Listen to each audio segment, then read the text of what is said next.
DVS గారు వాస్తవానికి పులివెందుల్లో మొదటి టెంపుల్ సార్ ఇప్పుడు ప్రారంభం కానీ ప్రతిష్ట కానీ, ఎందుకంటే ఇన్ని రోజుల్లో ఎప్పుడు కూడా ఆయన ఏ ప్రతిష్టకి వెళ్ళేటువంటి సందర్భాలు ఎక్కడ మనం చూడలే. ఇప్పుడు ఏదైతే నిన్న అసెంబ్లీలో జరిగిన దాని విషయంలో ఖచ్చితంగా బయటపడిపోయింది కాబట్టి జగన్ బండారం ఇప్పుడు దాన్ని తొలగించుకోవడానికి ఈ ప్రతిష్టల్లో పాల్గొన్నాడా అని చెప్పి చాలా వరకు ఇప్పుడు వస్తున్నటువంటి చర్చ. మీరేమంటారు? వాళ్ళ నాన్న వర్ధంతి లేకపోతే జయంతి ఇడుపులపాయ ఘాట్ దగ్గర అక్కడ చర్చిల్లో ప్రార్థనలు, లేకపోతే బైబిల్ చదవటము, అటు క్రిస్మస్ వేడుకలు, అక్కడ వాళ్ళది ఏదో చర్చ్ ఉంటుంది, ఆ చర్చిలో వీళ్ళు హాజరవటం పాల్గొనటం క్రైస్తవం, క్రిస్టియన్గా వాళ్ళు చేస్తున్నట్టు ఉంటుంది. ఇప్పుడు మనం జగన్మోహన్ రెడ్డి క్రిస్టియన్ లేకపోతే హిందూ, ఇక్కడ అటు క్రైస్తవాన్ని మోసం చేయడం, క్రిస్టియన్ ముసుగులో క్రైస్తవాన్ని మోసం చేస్తున్నాడు. అంటే ఓట్ల కోసం ఇతను వెయ్యని వేషం లేదన్నమాట, దిగజారని లోతులు లేవన్నమాట. జగన్మోహన్ రెడ్డి ఇప్పుడు ఇవాళ బొట్టు పెట్టాడు, ధోతి కట్టాడు, అదేదో ఉత్తరీయం లాంటిది ఒకటి వేసాడు, ధర్మపత్ని. ఇప్పుడు సంకల్పం నువ్వు ఇవాళ అభిషేకం ఏదో కదా, అది ప్రతిష్ట, నందీశ్వర ఆలయం ప్రతిష్ట, లేకపోతే అక్కడ కుంభాభిషేకంలో పాల్గొన్నప్పుడు సంకల్పం ఏమని తీసుకోవాలి?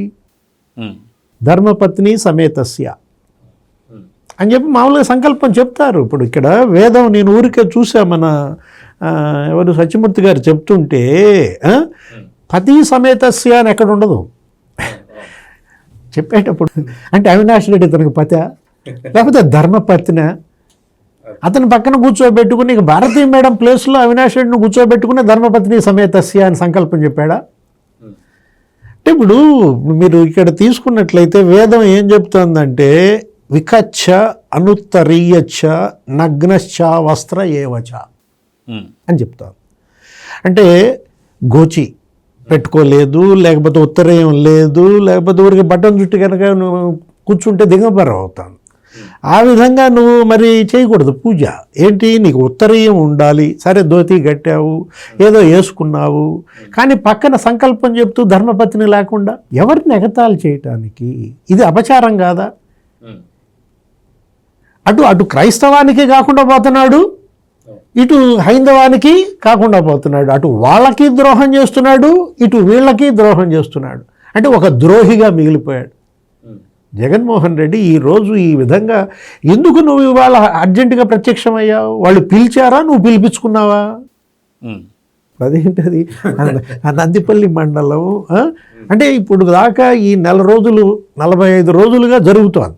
తిరుమల తిరుపతి దేవస్థానం ఆ కల్తీ నెయ్యి, ఆ చార్జ్ షీట్ ఇప్పుడు వాళ్ళు బయటకు వచ్చి 30 రోజులు 40 రోజులు అయింది. అప్పటి నుంచి ఇక గబ్బు పట్టారు. నెయ్యి గబ్బు కాదు, ఆ రసాయన కెమికల్ గబ్బు అనమాట.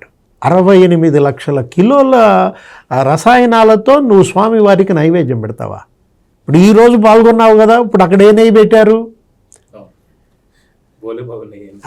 అని ఇప్పుడు ఆ కెమికల్దే తెచ్చారా, లేకపోతే మామూలుగా నందిని హెరిటేజ్ ఈ వాడారా అభిషేకంలో కానీ, లేకపోతే అక్కడ ఆ యాగంలో కానీ, ఆ ప్రతిష్టలో కానీ? అంటే ఇవాళ జగన్మోహన్ రెడ్డి ఈ విధంగా ఈ భక్తుడి గెటప్ వేసుకుని బొట్టు పెట్టి ఏదో ఒక ధోతి కట్టి అతను అక్కడ చేసినంత మాత్రాన హిందువులు నమ్ముతారా? ఒకసారి నమ్మి మోసపోయారు.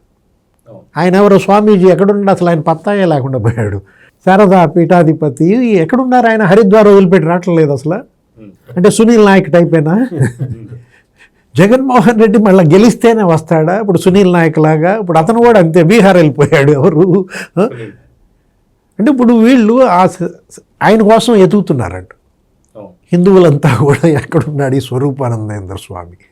ఆ రోజు తీసుకెళ్ళి హరిద్వార్లో ఈయన్ని ముంచి ఈయనకి హిందుత్వం ఇచ్చినట్టుగా ఇచ్చి, అదే రాజగురువుగా నువ్వు గౌరవాలు పొందితే సరిపోతుందా అని శారదా పీఠాధిపతి ఆయన పుట్టినరోజులన్నీ ఆలయాల్లో చేపించమని మహజర్లు ఇవ్వడం, ఆయనకి ఏదో స్థలాలు ఇవ్వడం తిరుపతిలో, క్విడ్ ప్రోకో. ఇవాళ జగన్మోహన్ రెడ్డి నేను చెప్తోంది అదే, ఏది మేడమని తీసుకెళ్లకుండా మీరు ఎందుకు వెళ్ళారు?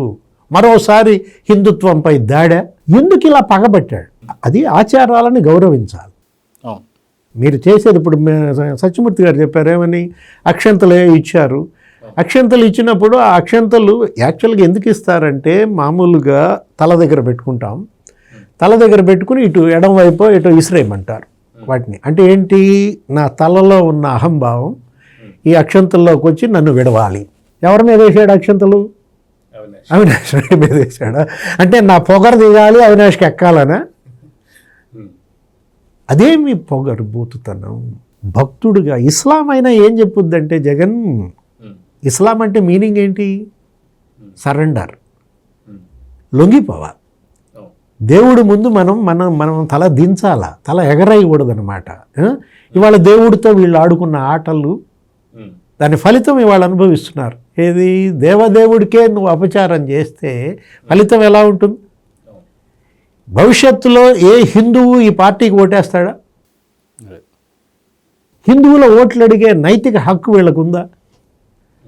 అంటే ఈరోజు నందీశ్వర ఆలయంగా దంతిపల్లి వెళ్ళడం ద్వారా, మళ్ళా భక్తుడి గెటప్ వేయడం ద్వారా జగన్ మోసం 2.0నా? ఇప్పుడు ఆయన అంటున్నాడు ఏంటి, 2.0 వచ్చుద్ది అంటున్నాడు. మళ్ళా 2.0 అంటున్నారు కదా, ఇదేనా అది జగన్ మోసం 2.0 ఇవాళతో ప్రారంభమైందా?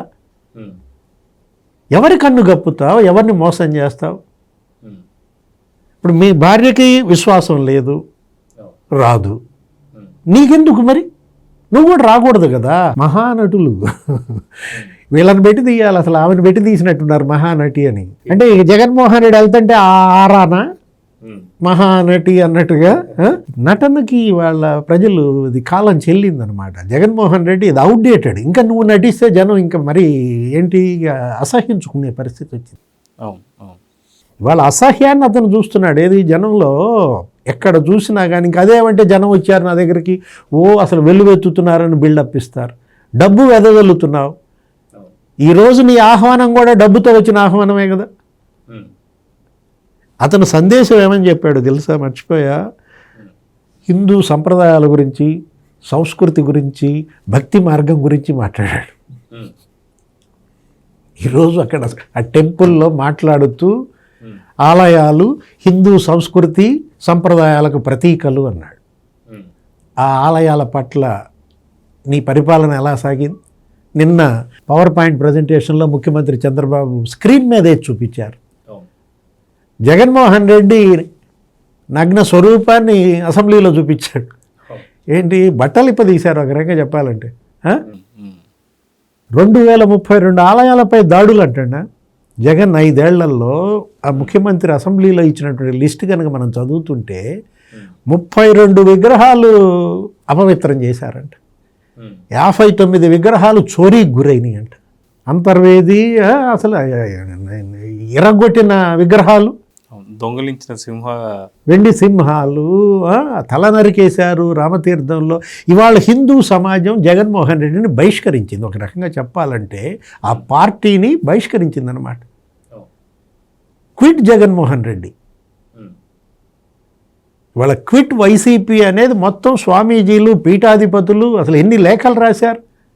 ఆయన ఎవరు, ఉడిపి పీఠాధిపతి ఎవరు, యతిరాజ జీయంగార్ స్వామి ముఖ్యమంత్రికి లేఖ రాశారు, ప్రధానమంత్రికి లేఖ రాశారు, దోషుల్ని కఠినంగా శిక్షించండి.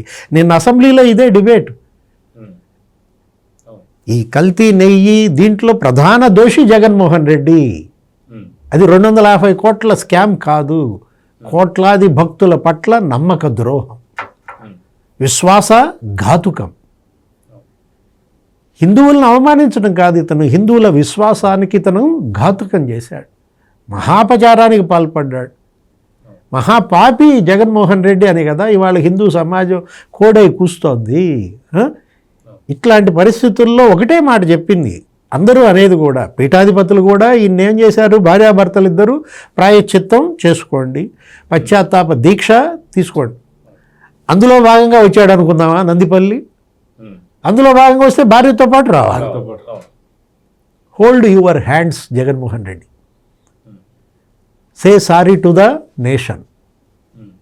ఇది మనం చెప్తుంది కాదు, నేషనల్ మీడియా కోడే గగ్గోలు పెట్టింది. ఏమని, చేతులు జోడించు జగన్మోహన్ రెడ్డి, జాతిని క్షమాపణ వేడుకో అని చెప్పి Arnav Goswami, republic TV, news 18, CNN అన్ని ఛానల్స్ నువ్వు దోషిగా ఇవాళ ప్రజల ముందు నుంచోబెడితే నువ్వు మళ్ళీ గెటప్ మరుచావా, మళ్ళీ పంచగట్టి బొట్టు పెట్టి, ఏంటి మోసం. Please subscribe to Leo News for more videos.